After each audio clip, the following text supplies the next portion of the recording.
दोस्तों, stock market के through अगर आप आपका पैसा स्ट्रेस फ्री ग्रो करना चाहते हो लॉन्ग टर्म में, तो म्यूचुअल फंड्स के बारे में आपको जरूर सोचना चाहिए। पर क्या आपको पता है म्यूचुअल फंड्स आखिर होते क्या है? अगर नहीं तो ये वीडियो आपके लिए है, क्योंकि इस वीडियो में मैं डिस्कस करने वाला हूँ म्यूचुअल फंड आखिर क्या होते हैं, दूसरा टाइप्स ऑफ म्यूचुअल फंड, तीसरा क्या बेनिफिट्स हमें मिलते हैं अगर हम म्यूचुअल फंड में इन्वेस्ट करते हैं, और लास्ट में बोनस में मैं आपको शॉर्ट ब्रीफिंग भी देने वाला हूं कि इनका टैक्सेशन कैसे होता है। तो चलिए वीडियो शुरू करते हैं और बात करते हैं व्हाट इज म्यूचुअल फंड। तो दोस्तों, म्यूचुअल फंड एक इन्वेस्टमेंट व्हीकल होता है जिसमें कई सारे लोगों के पैसा इकट्ठा करके इन्वेस्ट किया जाता है। क्या अब ये पैसा लोग खुद इन्वेस्ट करते हैं? नहीं, ये पैसा जो लोगों का होता है वो दिया जाता है एक फंड मैनेजर को, और फंड मैनेजर आपके बिहाफ पे डिसीजंस लेता है कि ये पैसे को कहाँ इन्वेस्ट करना है, जैसे स्टॉक्स हो गया, बॉन्ड्स हो गया, या बाकी की कई सारी सिक्योरिटीज हो गई। जाहिर सी बात है दोस्तों, 6 से 7 हजार स्टॉक्स हमारे स्टॉक मार्केट में लिस्टेड है। अब हर किसी के बस की बात तो नहीं कि वो अपने लिए स्टॉक्स फिल्टर कर सके, क्योंकि ये बहुत ही स्किल्स वाला काम है और हर कोई फाइनेंस डोमेन से तो बिलोंग नहीं करता, तो सबके लिए बहुत ही डिफिकल्ट हो सकता है।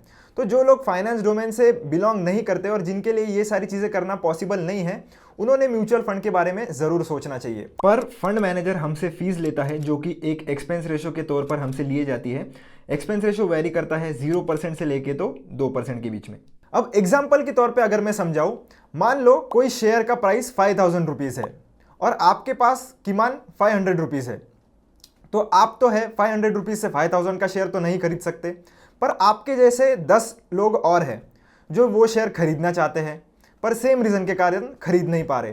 तो फंड मैनेजर क्या करेगा, ये इन 10 जनों का जो पैसा है इकट्ठा करके वो एक शेयर आपको खरीद लेगा और उसके छोटे छोटे हिस्से करेगा, जिसका नाम वो यूनिट्स रख देगा, और आप में वो यूनिट्स इक्वल अमाउंट में डिस्ट्रीब्यूट कर देगा, जितना पैसा आप इन्वेस्ट करोगे उस हिसाब से।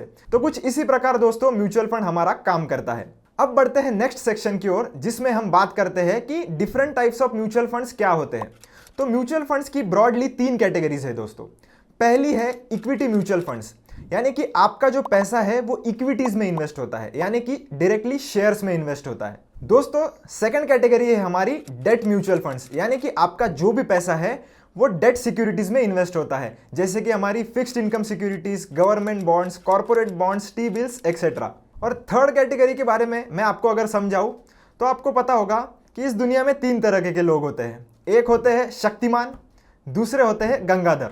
यानी कि शक्तिमान यानी कि हमारी इक्विटी कैटेगरी, जिसमें बहुत ही तहलका रिस्क विस्क इन्वॉल्व होता है। दूसरी होती है हमारी डेट कैटेगरी, जिसमें कम रिस्क होता है पर हमें रिटर्न्स भी कम मिलते हैं। वैसे ही अगर हम शक्तिमान यानी कि इक्विटी कैटेगरी की बात करें तो उसमें हम रिस्क भी ज़्यादा लेते हैं पर रिवॉर्ड्स भी वहाँ हम ज़्यादा एक्सपेक्ट कर सकते हैं।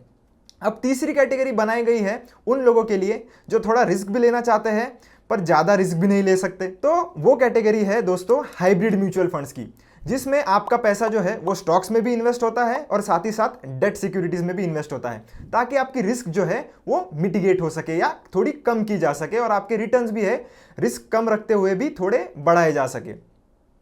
तो ये थी दोस्तों 3 ब्रॉड कैटेगरीज म्यूचुअल फंड्स की। अब बात करते हैं कि क्या क्या बेनिफिट्स हमें मिलते हैं अगर हम म्यूचुअल फंड में इन्वेस्टिंग करते हैं। तो ब्रॉडली मैंने 4 बेनिफिट्स आपके लिए फिल्टर किए हैं। पहला बेनिफिट हमारा है डाइवर्सिफिकेशन का, यानी कि आप अगर म्यूचुअल फंड के थ्रू कभी भी इन्वेस्ट करोगे तो आपका पैसा 1 या 2 स्टॉक्स में नहीं लगेगा, बल्कि लगभग 50 से लेकर 100 स्टॉक्स पर लगता है।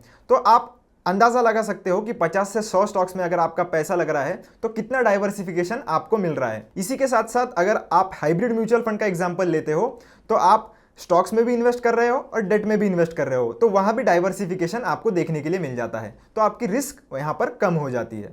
दूसरा फैक्टर है हमारा प्रोफेशनल मैनेजमेंट है।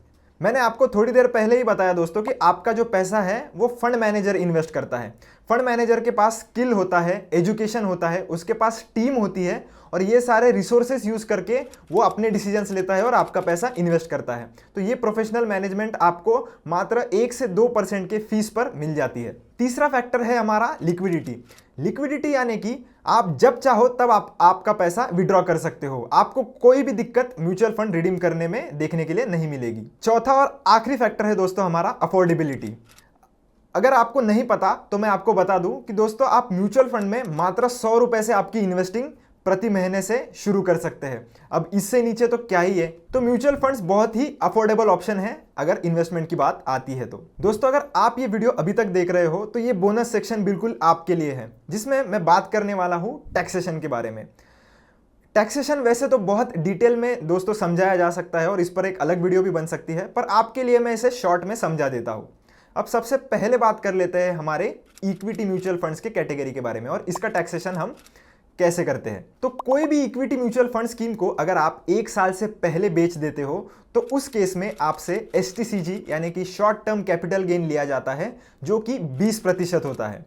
अगर आप यही इक्विटी स्कीम 1 साल के बाद बेचते हो तो उस केस में आपसे LTCG यानी कि लॉन्ग टर्म कैपिटल गेन्स लिए जाते हैं, जो कि अभी के बजट के बाद 12.5% हो गए हैं। नेक्स्ट बात करते हैं हमारे डेट म्यूचुअल फंड कैटेगरी के बारे में। डेट म्यूचुअल फंड्स में टाइम का कोई भी रोल नहीं है दोस्तों। डेट म्यूचुअल फंड्स प्योरली आपके टैक्स स्लैब रेट पर डिपेंड करते हैं। तो जैसा आप टैक्स स्लैब का रेट है उतना ही टैक्स आपको पे करना पड़ेगा, फिर वो आप 1 महीने के अंदर बेचो या 2 साल के बाद। आपके जो टैक्सेस है वो प्योरली आपके टैक्स स्लैब रेट पर डिपेंड करेंगे। दोस्तों, अब बात कर लेते हैं हमारी तीसरी और आखिरी कैटेगरी के बारे में, जो है बैलेंस हाइब्रिड म्यूचुअल फंड्स। अब इसमें क्या होता है दोस्तों, इक्विटी एलोकेशन अगर 40% से लेकर 60% के बीच में है और डेट एलोकेशन अगर 60% से लेकर 40% के बीच में है, तो टैक्सेशन जो है वो हाइब्रिड म्यूचुअल फंड्स का वो एकदम से सेम होता है जैसे हमारा डेट म्यूचुअल फंड का होता है। यानी कि एज पर आपका टैक्स स्लैब रेट, यानी कि जो भी आपकी इनकम होती है ये म्यूचुअल फंड्स को बेच के वो डायरेक्टली आपके इनकम में ऐड हो जाएगी और as per tax slab rate आपको इन पर भी टैक्स पे करना पड़ेगा। और last but not the least दोस्तों, मैं आपको एक बात और बताना चाहूंगा जो कि बहुत ही इंपॉर्टेंट है। म्यूचुअल फंड में आप जरूर इन्वेस्ट कीजिए, वो सेफ होता है अगर आप लॉन्ग टर्म का पर्सपेक्टिव लेकर चल रहे हो तो। पर आपको ये बात ध्यान में रखनी है दोस्तों कि अगर आप म्यूचुअल फंड में इन्वेस्ट कर रहे हो, यानी कि आप स्टॉक मार्केट में इन्वेस्ट कर रहे हो और स्टॉक मार्केट में वोलेटिलिटी चलते ही रहती है, तो रिस्क इन्वॉल्व होता है। ऐसा नहीं है कि रिस्क बिल्कुल भी इन्वॉल्व नहीं होता। लॉन्ग टर्म में अगर आप सोचोगे आप 8 से 10 साल के लिए इन्वेस्ट करोगे तो 99% चांसेस है कि आप कौन से भी स्कीम में अगर इन्वेस्ट करोगे तो आपका रिटर्न्स जो है वो आपको पॉजिटिव ही मिलेंगे और FD से भी अच्छे मिलेंगे। पर आपको आपकी जो रिस्क मिटिगेशन है वो आपको हमेशा ध्यान में रखनी है। आपकी रिस्क एपेटाइट कितनी है उस हिसाब से ही आपको डिसीजन लेना है। तो आज के लिए ही इतना ही दोस्तों। आशा करता हूँ म्यूचुअल फंड क्या है आपको समझ में आ गया होगा। आने वाले दिनों में मैं म्यूचुअल फंड के बारे में और बहुत सारे वीडियो लाने वाला हूँ, जिसमें मैं सारे टेक्निकल टर्म्स, म्यूचुअल फंड को सेलेक्ट कैसे करना है, कौन से म्यूचुअल फंड अच्छे होते हैं, क्या फैक्टर्स हमें चेक करने हैं, ये सारों के बारे में मैं डिस्कस करने वाला हूँ। दोस्तों, अगर वीडियो पसंद आया तो लाइक जरूर करना। अगर आपको कोई भी डाउट है तो आप कमेंट सेक्शन में मुझसे जरूर पूछ सकते हो। मिलता हूँ आपसे नेक्स्ट वीडियो में। Till then keep learning, keep earning.